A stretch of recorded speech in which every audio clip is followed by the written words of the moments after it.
آج آ جاتے ہیں آج کے فیصلے پر. آج کا فیصلہ کیا ہے؟ آج کا فیصلہ بنیادی طور پہ پریزائڈنگ افسران اور ریٹرننگ افسر کی نااہلی کے خلاف فیصلہ ہے. میں تو یہاں موجود نہیں تھا, آپ سب نے سنا ہے. جج صاحب نے واضح طور پہ جو بات مجھے بتائی گئی ہے یہ کہا ہے کہ حامد خان دھاندلی ثابت کرنے میں پوری طرح ناکام ہوئے ہیں. یہ معاملہ ٹرائبونل میں گیا جب اس کو چیلنج کیا گیا, اور اگر میں آپ کو ٹرائبونل کی مختصر کارروائی بتاؤں تو ٹرائبونل نے 20 صفحات پر مشتمل ایک رپورٹ جاری کی تھی کچھ روز پہلے, جس میں کہا گیا تھا کہ یہاں سے جو ریکارڈ ملا ہے یہ ردی کا ڈھیر ہے, اور یہاں سے 2 ایسے حلقے تھے, 2 پولنگ سٹیشن ایسے تھے, ایک پولنگ سٹیشن نمبر 98 98 اور ایک 101, جس کے بارے میں یہ کہا تھا ٹرائبونل نے کہ یہاں پر ایک شخص نے 6 ووٹ کاسٹ کیے ہیں. لیکن خواجہ سعد رفیق صاحب نے اس رپورٹ کو مسترد کر دیا تھا. اس کے بعد کہا گیا کہ یہاں پہ بوگس شناختی کارڈ کے ذریعے سے ووٹ ڈالے گئے, لیکن اس رپورٹ کو بھی خواجہ سعد رفیق صاحب نے مسترد کر دیا. اس کے بعد ٹرائبونل نے یہ کہا کہ ہم شناختی کارڈ کی ویریفیکیشن کروائیں گے اور ووٹس کی ویریفیکیشن کروائیں گے دادرا کے ذریعے سے, لیکن خواجہ سعد رفیق صاحب شاید اس سے بھی مطمئن نہیں ہو سکے, اور پھر ٹرائبونل نے دونوں امیدواروں کو یہ آپشن دیا کہ دونوں امیدوار یعنی حامد خان اور خواجہ سعد رفیق دونوں اپنی مرضی سے 265 پولنگ سٹیشنز میں سے کوئی سے 5 پولنگ سٹیشنز کا اپنی مرضی سے انتخاب کریں اور ان کے تھیلے کھولے جائیں اور پھر ان کی ویریفیکیشن کروائی جائے. لیکن خواجہ سعد رفیق صاحب شاید اس سے بھی مطمئن نہیں ہو سکے اور انہوں نے اس تجویز کو بھی مسترد کر دیا. لیکن ٹرائبونل نے پھر خود یہ فیصلہ کرتے ہوئے 10 پولنگ سٹیشنز کے تھیلے کھولے, جن کے اوپر پھر یہ اب آج رپورٹ سامنے آئی, اور 7 پولنگ سٹیشنز میں 10 میں سے 7 پولنگ سٹیشنز میں بے ضابطگیاں سامنے آئیں, irregularities سامنے آئیں.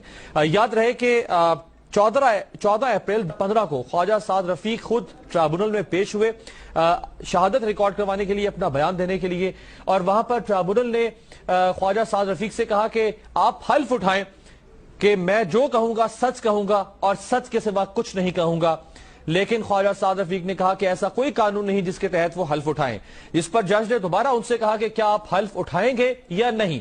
خواجہ سعد رفیق صاحب نے کہا کہ وہ حلف نہیں اٹھائیں گے, لہٰذا انہوں نے بغیر حلف کے ہی اپنا بیان ریکارڈ کروانا شروع کیا. جب انہوں نے بیان ریکارڈ کروا دیا تو حامد خان صاحب کے وکیل نے ان سے سوال کیا خواجہ سعد رفیق صاحب سے کہ کیا NA 125 میں جو پولنگ سٹاف تعینات کیا گیا تھا وہ آپ کی مرضی سے تعینات کیا گیا تھا؟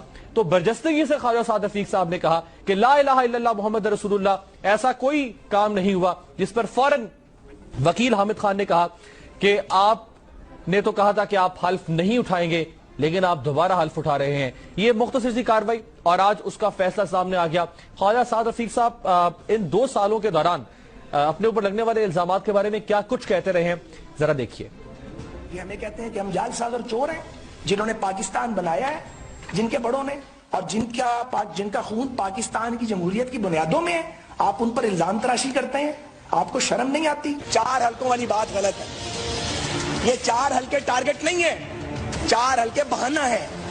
ارادہ کچھ اور ہے, ارادہ یہ نہیں ہے. ہم یہ تسلیم نہیں کرتے, ہمیں انصاف نہیں مل رہا, ہمارے چہرے داغدار کیے گئے ہیں, ہمارے چہروں پر کالا روغن پھینکا گیا ہے. لاہور میں ایک ان کا صفایا ہو گیا ہے. میں پی ٹی آئی کے دوستوں کو کہوں گا خدا کے لیے حقائق کو مان لیں, اور یہ دھاندلی کا شور ماضی کی جماعتیں, ہم بھی کبھی جب انمیچور تھے مچایا کرتے تھے, میچورٹی پریویل کرنی چاہیے.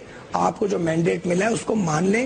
الیکشن کمیشن کو, عدلیہ کو اور انتخابی عمل کو پورے کا پورا جہاں جہاں آپ ہار گئے ہیں اس کو اب داغدار کرنے کی کوشش نہ کریں, یہ جمہوریت کے لیے اچھی.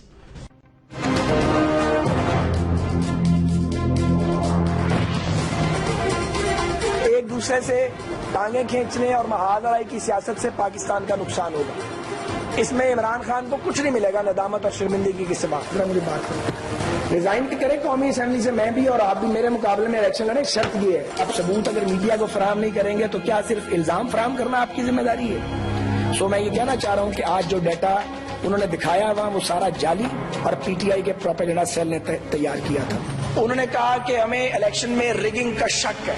انہیں گزارش کی گئی کہ ایک جوڈیشل کمیشن بناتے ہیں, اور جناب اسپیکر یہ بھی کہا کہ اگر یہ ثابت ہو جائے عمران خان صاحب کے الزام کے مطابق کہ پچھلی حکومت نے, ہماری پارٹی نے, ای سی پی نے اور سابق چیف جسٹس میں اور ریٹرننگ افسران میں جو ان کا الزام ہے انہوں نے کوئی انجینئر ڈائریکشن کیا تھا اور اس کے نتیجے میں یہ اسمبلی بنی ہے. تو ایک وزیر اعظم پاکستان کیا آپ ایک استعفیٰ مانگتے ہیں, ہم سب استعفیٰ دے کے چلے جائیں. رائٹ. خواجہ سعد رفیق اپیل کر رہے ہیں کہ جو فیصلہ ہوا تھا, جو عوام نے فیصلہ دیا تھا اس کو مان لیں. کیا خواجہ سعد رفیق جو ٹرائبونل کا فیصلہ ہے اس کو مانیں گے یا نہیں مانیں گے؟ آج آ جاتے ہیں آج کے فیصلے پر.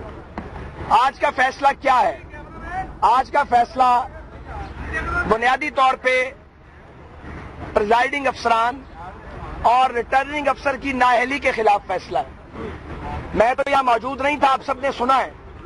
جج صاحب نے واضح طور پہ جو بات مجھے بتائی گئی ہے یہ کہا ہے کہ حامد خان دھاندلی ثابت کرنے میں پوری طرح ناکام ہوئے ہیں.